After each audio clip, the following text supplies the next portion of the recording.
Vamos para Mateus 15. Mateus 15, versículo 28, Jesus diz assim: Então lhe disse Jesus: Ó mulher, grande é a tua fé, faça-se contigo como queres. E desde aquele momento sua filha ficou sã. Jesus diz o seguinte, não diz aqui baseado na tua palavra ou conforme a tua resposta. Jesus diz para ela: grande é a tua fé. O que um texto juntando com o outro diz é que as palavras daquela mulher veio da fé que ela tinha. Ou seja, a resposta correta vem de uma fé verdadeira. Para respondermos como essa mulher respondeu, precisamos ter a fé que ela tinha. Então esse texto vai falar sobre as características da fé que recebe milagres. Se queremos então buscar os milagres e precisamos de milagres, é necessário ter a fé que alcança os milagres. E aqui vale para pessoas que estão aqui nesta noite, nesse auditório, pessoas que podem estar assistindo pela internet, precisando de um milagre, de uma cura, de uma libertação. Não alcançaremos essas coisas sem a abordagem correta de Jesus. As pessoas procuram os milagres, procuram as curas, e muitas das vezes não recebem porque procuram da maneira errada, não têm fé. E nós vamos hoje aprender sobre a fé que recebe os milagres de Jesus. Vamos para Mateus 15, onde lemos, e eu vou ler com vocês esse texto em Mateus. Mateus 15, versículo 21.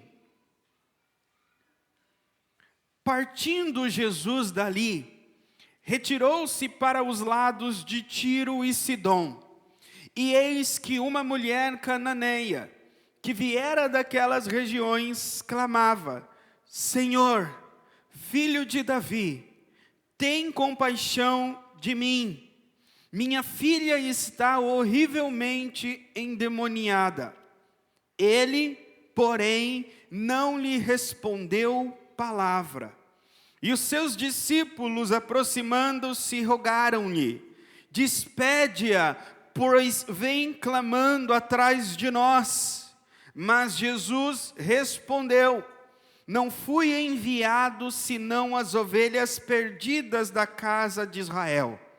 Ela, porém, veio e o adorou, dizendo: Senhor, socorre-me. Então ele, respondendo, disse: não é bom tomar o pão dos filhos e lançá-lo aos cachorrinhos. Ela, contudo, replicou: sim, Senhor, porém os cachorrinhos comem das migalhas que caem da mesa dos seus donos. Então lhe disse Jesus: ó mulher, grande é a tua fé, faça-se contigo como queres. E desde aquele momento sua filha ficou sã. Esse texto, ele está dentro de um contexto que mostra a fé improvável. Ou seja, encontramos fé em lugares improváveis e encontramos fé em pessoas improváveis. O texto começa com esse contexto. Jesus, no capítulo 7 de Marcos, e também aí no 14, fala que ele está na região de Genezaré, na região da planície de Genezaré. É onde tem o lago de Genezaré. Em outros textos vai falar do lago de Tiberíades, que é o mesmo lago lá no Antigo Testamento de Querite. Esse lago tem a região em volta cheio de cidades, e cidades populosas. Jesus estabelece o ministério dele nesse contexto, nesse começo. Ali em Nazaré era onde Jesus vivia. De Nazaré, Jesus vai para uma cidade chamada Cafarnaum, na Galileia. E nesse contexto dos galileus é que ele começa o ministério dele. Então podemos dizer que Mateus, do capítulo 4 ao capítulo 15, fala sobre o ministério de Jesus na Galileia. E Jesus então cura pessoas, faz milagres, ensina, prega, tem um trabalho árduo no ministério dele na Galileia. E ele tem um embate com os líderes religiosos nesse local. As pessoas, os líderes religiosos queriam de alguma forma condenar Jesus, de alguma forma não aceitavam o que ele estava pregando, porque eles tinham ciúmes da popularidade de Jesus, e a pregação de Jesus, aquilo que Jesus ensinava, era de alguma forma contrária à religiosidade, à máquina religiosa que eles implantaram no povo. Então aquilo que Jesus ensinava tiraria desses líderes religiosos o poder que eles tinham sobre as pessoas, a influência que eles tinham sobre as pessoas. Por isso, eles se levantam contra Jesus. No capítulo 7 de Marcos, e aqui no 14 de Mateus, fala que Jesus teve um embate com os líderes religiosos, porque eles viram que os discípulos de Jesus não lavavam as mãos antes de comer. E essa era uma tradição deles. Eles passaram essa tradição de geração em geração. Não era algo que estava nas escrituras hebraicas, mas era algo que os anciãos e os líderes do povo colocaram sobre o povo. E aí Jesus fala o seguinte para eles: vocês trocam de obedecer a palavra de Deus pelas tradições de vocês. E não só isso, mas vocês deixam de obedecer a palavra de Deus para obedecer a tradição de vocês. Vocês dizem, a palavra de Deus diz: honra pai e mãe. Mas vocês, ao invés de honrar o pai e a mãe de vocês, vocês pegam o dinheiro que deveria ser da ajuda do pai de vocês, e vocês dizem para os pais de vocês: olha, aquilo que eu deveria dar a você como ajuda, eu vou entregar no templo como oferta, como corbã. E Jesus diz: por fazer isso, vocês invalidam a palavra de Deus pela tradição de vocês. O que Jesus estava dizendo é: a religião de vocês é morta, ela é fundamentada nos conceitos humanos, na religião humana. Há muito vocês se afastaram da palavra de Deus. E não precisa nem dizer que essa mensagem de Jesus não foi nada bem recebida. Ou seja, Jesus fez mais inimigos. Então, por conta de aumentar o alvoroço, aumentar os ânimos contra Jesus, Jesus toma os seus 12 discípulos e ele deixa a região da Galileia. É como que ele sai dessa região, faz uma viagem, para que baixe um pouco a poeira na região da Galileia, e ele tenha um tempo com os seus discípulos. É interessante que a Bíblia fala para onde Jesus vai. Jesus poderia ter ido para uma região do sul, ter ido lá para Jerusalém, ou para um outro lugar dentro das terras de Israel. Mas diz que Jesus vai para a região de Tiro e Sidom. Ele sai dos limites de Israel e ele vai para os gentios, ele vai para uma terra gentílica. Ele vai para uma terra dos filisteus. Vocês lembram bem quando eu preguei aqui para vocês e eu falei que o profeta Elias, ele estava lá no ribeiro de Querite, e quando secou as águas de Querite, ele foi até a uma mulher de Sarepta, e essa mulher de Sarepta, ela era da terra de Sidom. Ou seja, Jesus vai para a mesma terra de Jezabel, Jesus vai para a mesma terra da mulher de Sarepta, ele vai para a terra dos cananitas. Eles dizem aqui que essa mulher era cananita. Marcos vai dizer que ela era sirofenícia, Mateus vai dizer que ela é cananita. Pastor, o que significa? Qual é a diferença? É a mesma coisa. Marcos está dizendo, ela era de origem sirofenícia, ou seja, ele está dizendo sobre a origem grega dela, ela era de Ciro e da Fenícia, ou seja, ela era da região que nós conhecemos hoje como a Síria e Líbano. A Fenícia, na época de Jesus, é o país que nós conhecemos hoje como Líbano. Então Jesus sai de Israel e vai para as regiões da Síria e do Líbano. Ou seja, Jesus hoje ia lá na casa de uma muçulmana, lá para aqueles lados de Tiro, da Síria e do Líbano. E Mateus, quando fala dessa região, ele fala o seguinte: olha, não esqueçam que a Ciro e a Fenícia, elas eram no Antigo Testamento a região dos cananitas. Ou seja, Mateus, ele traça a árvore genealógica dessa mulher e fala, ela é descendente de Cã. Jesus vai e tem com um descendente de Cã, ou seja, o mais improvável possível. Não é só uma mulher gentílica, mas ela é de Cã, ela é cananita. Então é essa mulher cananita que vai até Jesus.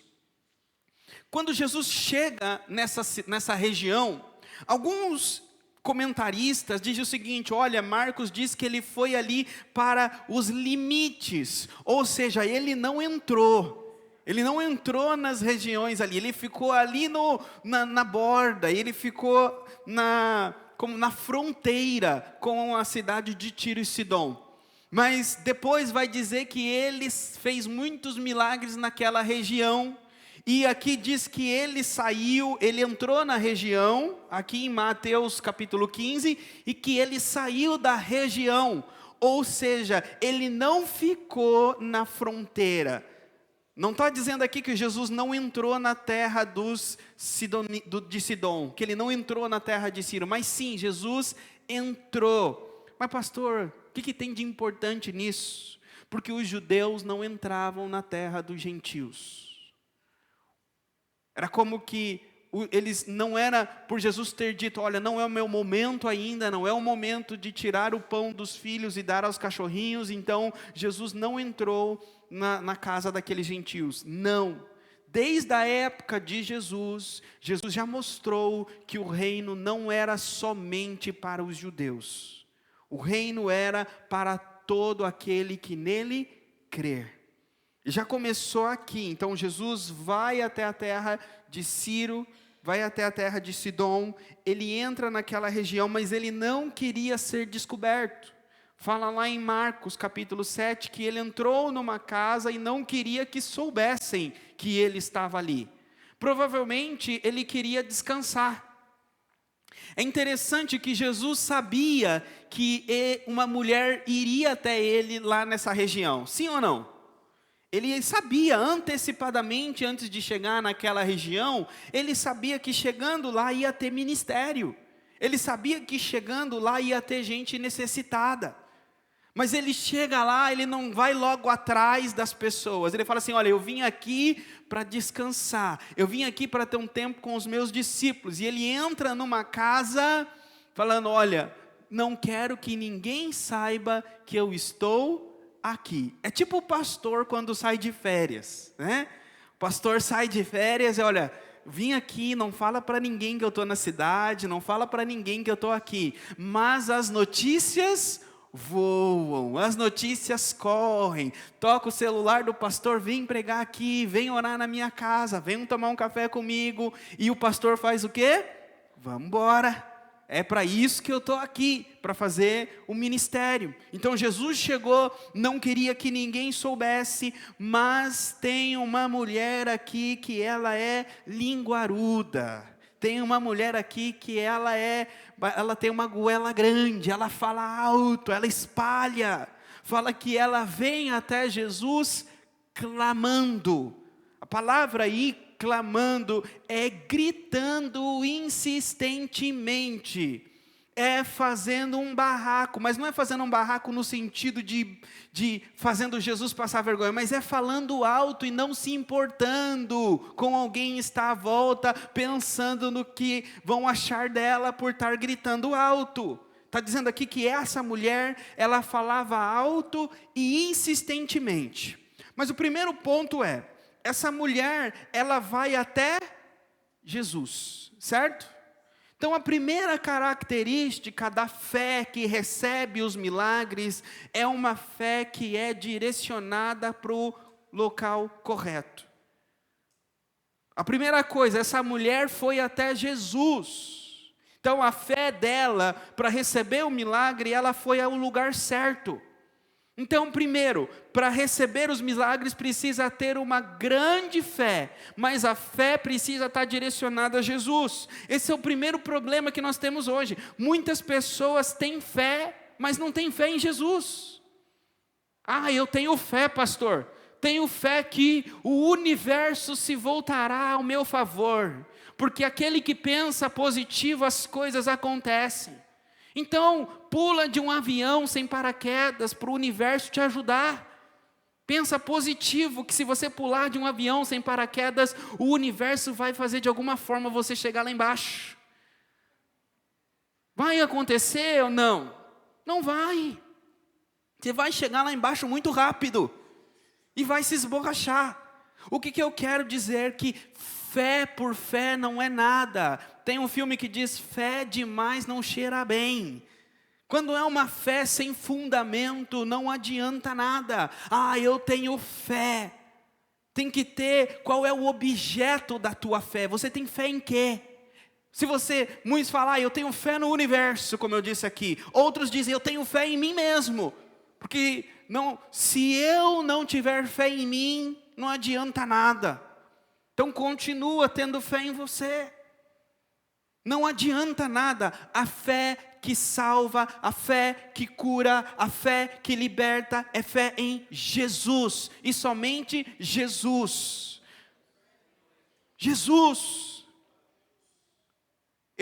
Eu preciso tocar mais nesse assunto, porque as pessoas falam o seguinte, pastor, eu tenho fé em Jesus, por isso eu fui falar com o médium. Pastor, eu tenho fé em Jesus, por isso eu fui falar com o profeta, por isso eu fui falar com o padre, por isso eu fui falar com o pastor, por isso eu fui falar com o espírita. Fé em Jesus é em Jesus. Fé em Jesus não é em vários lugares procurando Jesus. Jesus está em um lugar só, na palavra de Deus. Jesus não está num terreiro, Jesus não está numa sala, Jesus não está num templo, Jesus está no céu, sentado à direita de Deus, e Ele abriu um caminho para vocês terem acesso a Ele através da oração e da palavra de Deus. Os pastores, os verdadeiros, aqueles que realmente são escolhidos por Jesus, eles são representantes de Jesus. Aqueles que ensinam o povo o caminho até Jesus. Mas Jesus não precisa de pastores. Os pastores, Ele escolheu os pastores pela misericórdia dEle. Ele escolheu os pastores para confundir os sábios. Porque os pastores, a maioria deles não são homens letrados, não são homens grandes deste povo, deste mundo, são homens simples, humildes. Então, pessoas que precisam de milagre vão até Jesus. Ou seja, você está num leito de um hospital, você tem um filho, uma filha, um marido, uma esposa, um familiar que precisa de um milagre. Não tem um pastor aí no hospital, tem Jesus. Tem Jesus. Jesus está em todos os lugares. Se você fizer como essa mulher fez, ir até Jesus no leito desse hospital, Ele vai ouvir o teu clamor. Depois um pastor vai te ensinar a conhecê-lo melhor. Vai te ensiná-lo através da palavra a conhecê-lo melhor. Mas é Jesus. Então não vá até um médium, não vá até um terreno, não vá primeiramente até um templo, vá até Jesus. E só Jesus, não é santo nenhum, não é o Jesus de gesso, não é o Jesus que está num canto dentro de uma caixinha, é o Jesus todo-poderoso que está sentado no céu. Não tem milagre, não adianta pedir para Deus curar, não adianta pedir para Deus libertar, se você pede no lugar errado, a pessoa errada, pelo meio errado. Essa mulher sabia que era só Jesus que podia, ela tentou lá nos líderes dela. Essa mulher era da região de Tiro e Sidom. Não tinha religião em Tiro e Sidom? Tinha a religião dos cananeus, Baal era de Sidom. Ela tentou todos os lugares religiosos que ela tinha acesso e ela não conseguiu nada. As pessoas tentam num templo, tentam no outro templo, tentam numa placa, tentam noutra placa, tentam numa religião, tentam na outra religião, tentam no médico, tentam no outro médico e não encontram em lugar nenhum, porque você não vai até Jesus. É mais barato, não precisa gastar sola de sapato, não precisa gastar dinheiro. Dobra os joelhos e fale como essa mulher falou. É isso que eu digo para vocês hoje. Essa é a primeira coisa. A fé verdadeira reconhece que Jesus é o único caminho. E Ele é o único, não é Maomé, não é nenhum outro, não é Buda, é Jesus. É Jesus. Então a primeira coisa, a fé verdadeira é direcionada à pessoa correta, ela vai até Jesus. Se você precisa de cura, precisa de libertação, vai até Jesus. Segundo, ela foi até Jesus e ela disse o seguinte: Senhor, filho de Davi. Na verdade, antes de falar, ela clamava. Ela clamava insistentemente. Por que ela clamava insistentemente? Porque ela estava em agonia. Ela estava agonizada. Ela não teve resposta em nenhum outro lugar. E ela vai até Jesus e diz: Senhor, filho de Davi. 2 títulos. Primeira palavra, Senhor, no grego original é Kyrios, que significa o Senhor do universo. É o Senhor do corpo, é o Senhor do cosmos, é o Senhor da criação, é o Senhor da vida, é o Senhor da morte, é o Senhor de tudo e de todos. Isso que significa essa palavra. Então é uma mulher que vai até Jesus e já declara a divindade dele. Então não é só ir até Jesus, mas é ter uma fé que diz: Ele é o Senhor da vida e é o Senhor da morte. A última palavra é de Jesus. Ele é o Senhor do reino espiritual. Nenhum demônio tem a última palavra é de Jesus. Então essa mulher diz: Tu és o Senhor. Tu pode todas as coisas. O Senhor é soberano sobre Baal. O Senhor é soberano sobre a minha religião. O Senhor é soberano sobre tudo que eu experimentei. Tu és Senhor. Então ela vem e diz: Senhor. E agora ela diz o que? Filho de Davi. Tu és o Senhor. Tu és o Deus dos israelitas. Eu sei que você não é o meu Deus. Eu sei que eu sou uma mulher gentílica. Eu sei que você não é o Deus do meu povo. Você é filho de Davi. Você é o Messias prometido ao tribo de Judá. Você é o filho de Davi. Você é o Messias. Mas ela diz o seguinte: tem compaixão de mim. Tem misericórdia de mim, em algumas versões. A ideia da palavra compaixão, misericórdia é: coloque-se no meu lugar e sinta a minha dor. Coloque-se no meu lugar e sinta o que eu estou sentindo. Olha para a minha tristeza, olha para a minha angústia, olha para o que eu estou passando, para o que eu estou vivendo. Ela diz: tem misericórdia de mim. Ela não diz: tem misericórdia da minha filha. E depois ela vai dizer para ele novamente: Senhor, socorre-me, não é? Mas ela não diz: Senhor, socorre a minha filha. Ela diz: tem misericórdia de mim e me socorre. Ela e a filha dela era uma só. A dor da filha dela, o sofrimento da filha dela é um só. Aqui é uma palavra para os intercessores daqui da igreja. E uma palavra para os intercessores que buscam um milagre para terceiros. Essa mulher se colocou no lugar daquela pessoa que ela estava orando e buscando. E quando ela diz, o milagre dela é o meu milagre, tem misericórdia de mim, me socorre. Quem precisava era outra pessoa, era a filha dela, mas ela fala para o Senhor, socorre, me socorre. Eu venho em nome da minha filha que não pode estar aqui.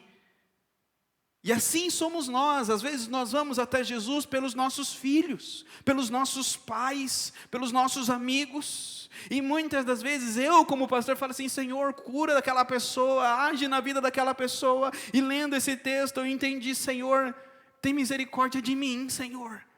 Eu me coloco no lugar daquela pessoa, eu peço por ela, tem misericórdia de mim. Ouve o meu clamor, ouve o meu pedido. Essa mulher estava desesperada, não tinha outro lugar para ir, não tinha mais esperança. A fé dela é uma fé que insiste. Ela clamava a alta voz, ela não tem vergonha. Tem gente que vai pedir milagre para Jesus, mas não quer que ninguém saiba que está indo numa igreja evangélica. Tem gente que vai pedir milagre para Jesus, mas não quer que ninguém saiba que está orando, porque, eu vou passar vergonha essas pessoas verem que eu estou indo numa igreja pedir esse milagre. Eu vou passar vergonha essas pessoas verem que agora eu estou orando. Vão caçoar de mim por fazer uma oração e pedir um milagre. Essa mulher não estava nem aí. Ela queria o milagre. Então você está preocupado com o milagre, ou você está preocupado que as pessoas vão ver, como elas vão te ver por você ir até Jesus? Pessoas que têm fé em Jesus não se preocupam que as pessoas vão pensar dela. Essas mulheres aqui não se preocupou o que iam pensar de mim. Saiu na rua, gritando, Senhor, eu não sei aqui se Jesus estava na rua gritando, ou se Jesus estava dentro da casa e ela estava gritando no portão. Filho de Davi, tem misericórdia de mim, filho de Davi, tem misericórdia de mim. E os discípulos lá dentro, Senhor, está escutando. Diz aqui que ela clamou e falou o seguinte, Senhor, a minha filha está horrivelmente endemoniada. Ela poderia só usar a palavra, ela está endemoniada, mas ela não usa a palavra endemoniada. Ela coloca horrivelmente endemoniada. Algumas versões usam a palavra terrivelmente endemoniada. A ideia aqui que era uma possessão que causava grandes transtornos naquela menina. Não era apenas uma possessão comum, mas era um demônio violento.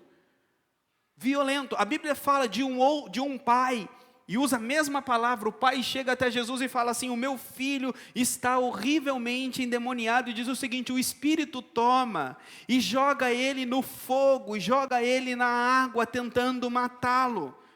A ideia de aqui terrivelmente endemoniada era uma possessão demoníaca que poderia tirar a vida daquela menina. Então a situação dessa família era desesperadora, de ver a filha perder a consciência, ter o corpo tomado por um demônio, e falar em outra voz mais grossa, e falar tantas bobagens para a mãe, e dizendo que irá matar aquela menina. Então aquela mulher que vivenciou isso com os olhos, ela sabia que se Jesus não respondesse, poderia ser a última semana, o último dia de vida da filha dela. Ela sabia que perderia a filha dela para aquele demônio.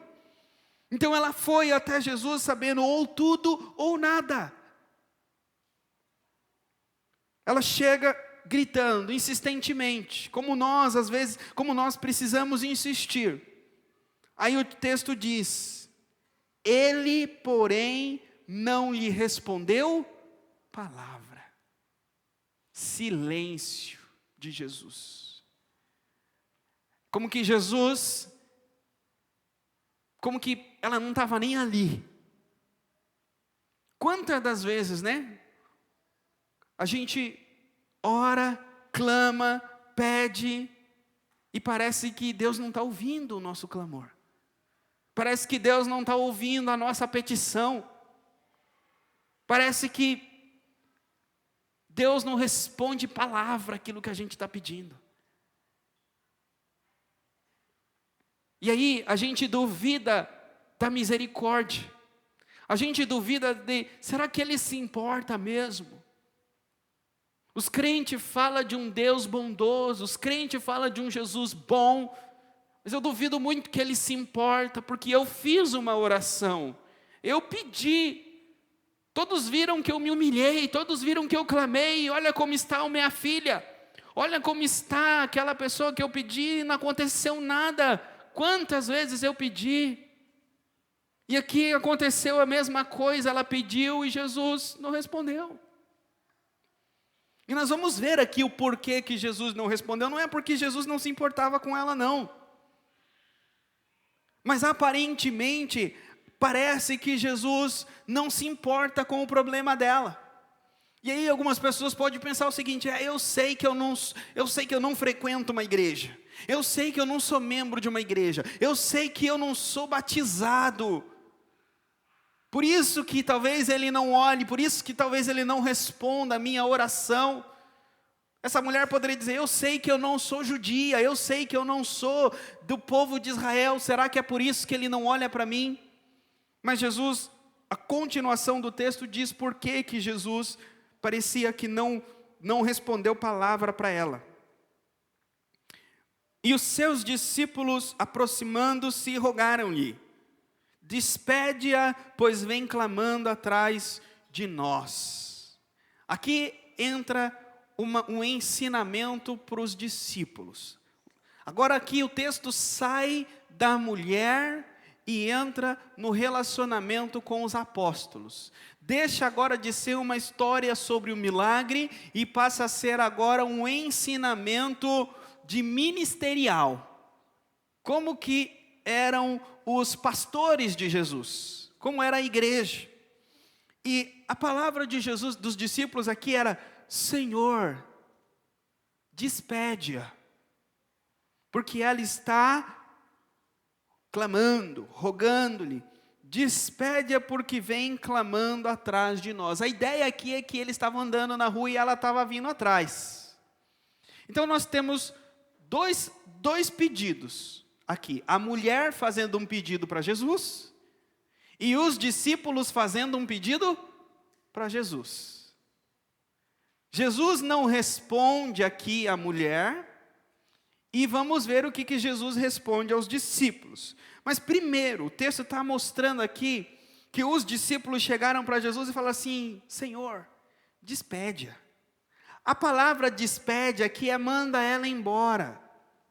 Não era dá a ela o que ela está pedindo para ela ir embora. Não é isso que o texto está dizendo. Pode até ser isso, no sentido, olha Senhor, vai logo, dá um jeito nessa mulher aqui para ela parar de clamar. A ideia aqui é que os discípulos de Jesus poderiam ter dito o seguinte, Senhor, socorre essa mulher. Mas eles não falam isso. Eles não estavam preocupados com a necessidade dela. Eles estavam preocupados que ela estava enchendo a paciência deles. Eles estavam para o Senhor, manda ela embora porque ela está insistindo, ela está chamando a atenção, o clima está ficando chato, despede essa mulher. Há uma outra passagem da multiplicação, que os discípulos chegam para Jesus e falam assim da multidão, Senhor, despede a multidão, porque está ficando tarde, e não terá como alimentá-los, então despede eles para que eles vá até as cidades e comprem comida para eles. Vocês lembram desse texto? E Jesus fala o que para eles? Dá-lhe voz de comer. E aí eu tenho um insight aqui, uma vista nesse texto. A igreja, os discípulos, aqueles que servem no ministério, muitas das vezes querem o caminho mais fácil de lidar com o problema das pessoas dentro da igreja. Pastor, dá um jeito, manda essa pessoa embora logo. Pastor, despede essa mulher aí, né? Nossa, essa família aí, pastor, eu conheço muito bem. Isso aí vai dar trabalho, pastor. Despede logo, diz que não tem. As pessoas vêm necessitadas à igreja, e a igreja quer o caminho mais fácil de resolver o problema das pessoas. E muitas das vezes a maneira mais fácil que nós queremos é despedir as pessoas de mãos vazias, para que elas mesmas resolvam o problema delas. Porque dá trabalho. Eu vou tomar nas minhas costas, na minha conta, o problema dessa pessoa. E aqui Jesus não está dizendo para os discípulos resolver o problema, mas está dizendo os discípulos deveriam aqui ajudar essa mulher e ir até Jesus, somarem uma voz com ela para que ela recebesse. E é isso que Deus quer de nós. As pessoas vêm e nós devemos abraçar os problemas delas como se fossem nossos, e levar a Jesus como se fossem nossos. Aí a gente fala assim, mas pastor, eu já tenho os meus problemas. É por isso que nós não pegamos os problemas das outras pessoas, porque somos egoístas querendo resolver os nossos, e nos sentimos tão sufocados com os nossos problemas. E às vezes Deus quer de nós que nós tomemos o problema do próximo e levemos o problema do próximo a Deus e deixemos que o próximo tome o nosso problema. Mas o que não podemos é fazer como os discípulos: Senhor, despede-a. Senhor, despede-a. Louvado seja Deus, que Jesus aqui não respondeu os discípulos. Diz aqui que Jesus virou para os discípulos e falou o seguinte: não fui enviado senão as ovelhas perdidas da casa de Israel. Jesus fala o seguinte: eu fui enviado às ovelhas perdidas da casa de Israel. Marcos vai dizer que primeiramente ele daria o pão aos filhos. Então a ideia aqui não é que Jesus só veio para os israelitas, mas que aquele momento, o principal foco de Jesus, o ministério de Jesus era para as ovelhas perdidas de Israel. E a ideia de ovelhas perdidas, alguns pensam, pastor, então significa que dentro de Israel tinha algumas ovelhas que estavam perdidas, e aí Jesus veio para as perdidas, porque as salvas já estavam salvas? Não. O que Jesus está dizendo é, o Israel todo está perdido, e eu vim para essas ovelhas perdidas, não tem nenhum salvo. Eu vim para as ovelhas perdidas de Israel, primeiro essas. Ele vai dizer depois em João, tenho também outras ovelhas que não são desse aprisco, convém a mim também chamá-las. Então, Jesus tinha ovelhas perdidas do aprisco de Israel, e Jesus tinha ovelhas perdidas de um aprisco fora de Israel, dos gentios. O que Jesus está dizendo é que, neste momento, é momento de eu chamar as ovelhas perdidas do aprisco de Israel. Depois eu irei chamar as ovelhas perdidas do aprisco dos gentios. Então, por isso que ele está dizendo, o meu ministério agora não é para ela. Mas aí vem a mulher e disse o seguinte: ela, porém, veio e o adorou, dizendo, Senhor, socorre-me. Ela prostrou, ela adorou. Essa adoração aqui envolve reverência. Ninguém vai alcançar nenhum milagre de Deus através de Jesus se não tiver reverência por Jesus. Jesus não é só mais um que você vai pedir o milagre. Ele é o Deus e você precisa se humilhar. Você precisa dobrar os seus joelhos e clamar. É como se você estivesse entrando na presença de Deus. As pessoas entram na presença de juízes, do STF, de reis, com reverência. E diante de Deus entram de qualquer jeito para pedir o seu milagre. Como que Deus não tivesse como que obrigação de te responder, porque Ele é Deus misericordioso, não é? Ele é um Deus de milagre, não é? Então, Senhor, faz aí. Essa mulher aqui que tinha fé em Jesus, a fé dela era reverente. Então, para pedir o milagre para Jesus tem que ter reverência. Chegou e prostrou-se.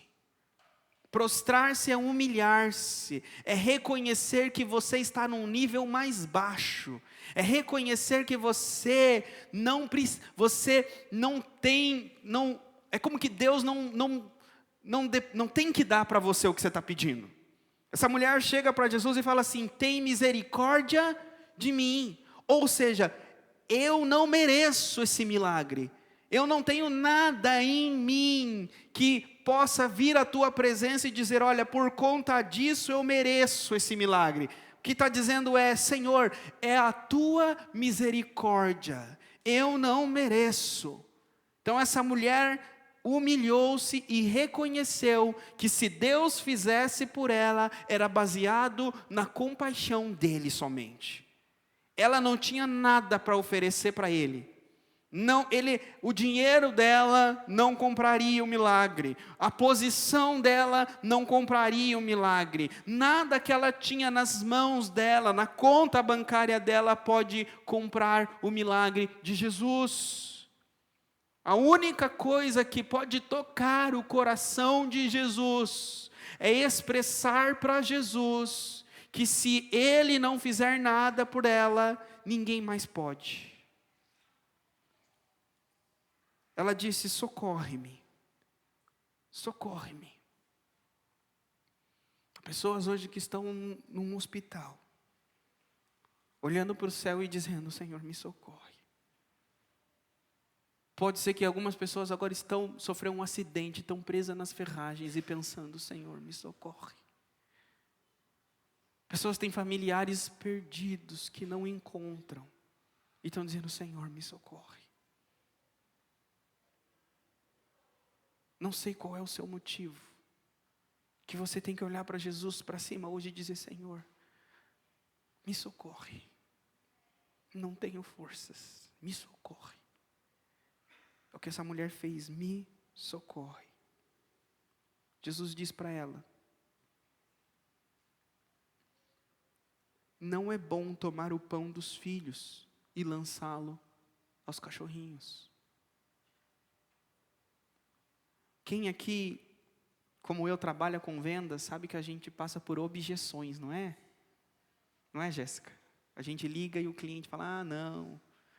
E aí você tem que quebrar as objeções do cliente. Jesus veio com uma objeção aqui: olha, não é certo tirar o pão dos filhos e deitar os cachorrinhos. Jesus fez uma analogia e na analogia chamou ela de cachorrinho. Olha, os filhos de Davi são os filhos. Os gentios são os cachorrinhos. Não é certo eu tirar o pão dos filhos e deitar aos cachorrinhos. É como que a palavra de Jesus: olha, eu não posso fazer o seu milagre agora. Quem não tem fé em Jesus, quem tem fé só no milagre, quem só quer o milagre, responderia o seguinte: eu sabia que ele ia falar isso. Ele só é mais um como todos os outros. Não vou mais, vou voltar para minha casa. Sempre foi só eu e minha filha, e sempre vai ser só eu e minha filha. Sabe o que? Eu vou voltar. Eu vou achar um outro lugar, e se eu não achar, vai ser eu e minha filha até o fim. Dane-se Jesus, dane-se os crentes, dane-se a fé. Não vão dizer que eu não tentei, eu tentei. Mas ele respondeu, as palavras saíram da boca dele, não veio nenhum pastor dizendo que Jesus... Não, eu ouvi da boca de Jesus que não era certo tirar o pão dos filhos e deitar os cachorrinhos. Me chamou de cachorrinho. Eu vou postar no meu TikTok o que é esse Jesus dos crentes. Eu vou postar no meu Instagram o que é esse Jesus. Essa é uma fé que nunca vai receber milagre nenhum. Essa mulher, depois que Jesus falou: não é certo tirar o pão dos filhos e lançar aos cachorrinhos, ela responde o quê? Sim, Senhor. Sim, Senhor. Sim, eu sou um cachorrinho. Você tem razão, concordo com você. Só que ela diz o seguinte: Senhor, até os cachorrinhos comem das migalhas que caem da mesa dos filhos. Primeiro, que Jesus não chamou ela de cachorro. Existiam duas palavras para cachorro. A primeira era kuon. Kuon é cachorro, cachorro grande, cachorro de rua, cachorro que vira lixo e come do lixo. Os rabinos chamavam os gentios de cachorro, e era essa palavra que usava. Jesus aqui usa uma palavra que é o diminutivo desse cachorro. É cachorrinho mesmo, é cachorro pequeno que fica dentro de casa, é cachorrinho de estimação. Então Jesus não usa uma palavra chamando ela de cão, mas usa uma palavra dentro da analogia que os gentios, ele era como os cachorrinhos de dentro da casa. Os cachorrinhos de estimação que eram cuidados pela família. E ela falou: Senhor, até esses cachorrinhos de estimação comem das migalhas.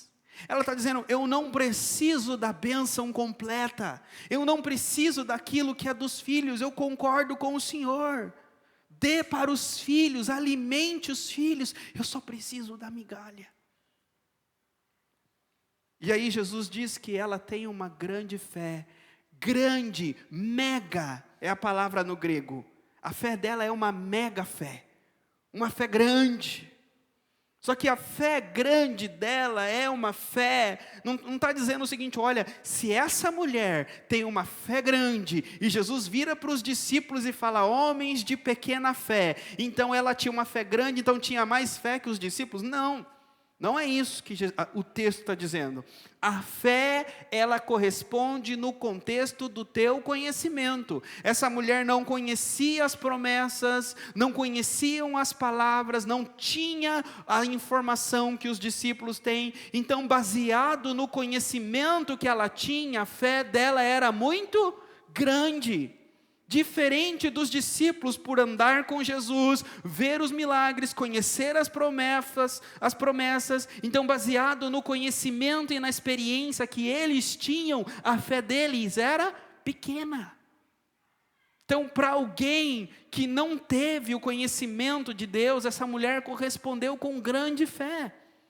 Tanto que Jesus diz em Mateus 11, ele fala o seguinte, lá na região da Galileia: ai de ti, Corazim, ai de ti, Betsaida, se no meio de vocês, se lá em Tiro e Sidom, que é a terra dessa mulher, tivessem sido feitos os milagres que foram feitos no meio de vocês, há muito tempo eles teriam se arrependido e vestido pano de sacos, com cinzas e pano de saco. O que Jesus está dizendo é o seguinte: se eu tivesse feito os milagres que eu fiz na Galileia para os filhos, tanto pão que eu dei para os filhos e eles me negaram, e eles não me aceitam, e eles não me adoram, se eu tivesse dado algumas migalhas para os cachorrinhos na região de Tiro e Sidom, eu teria ganho muitos.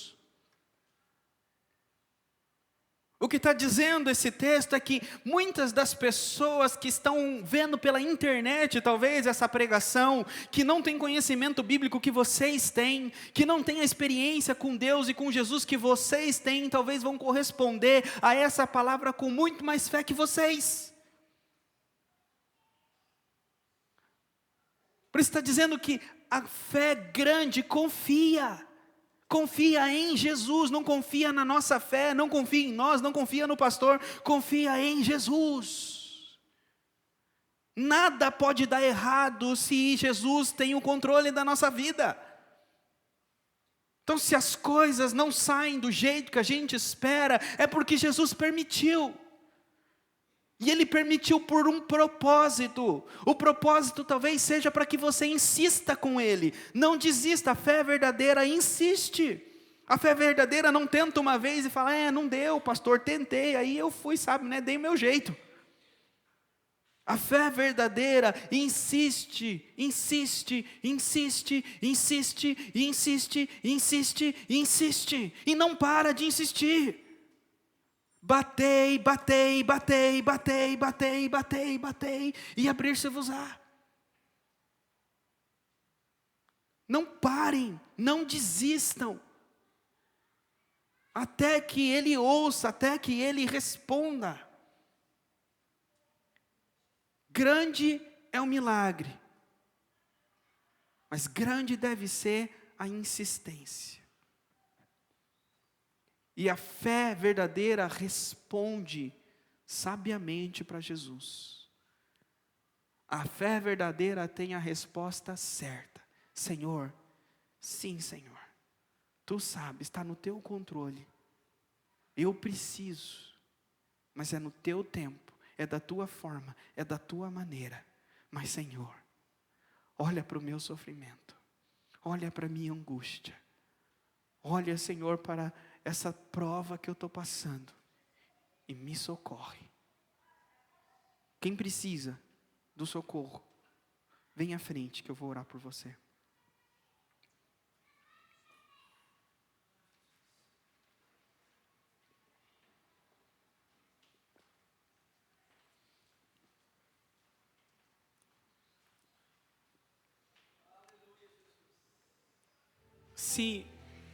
Se tem alguém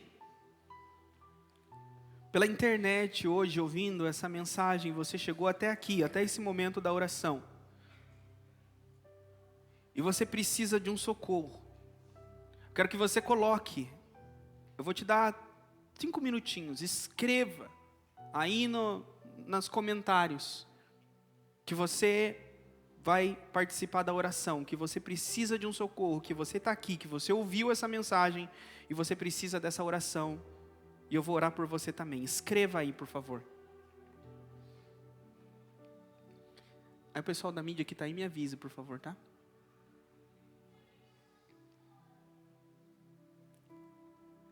Senhor. Aleluia, Jesus.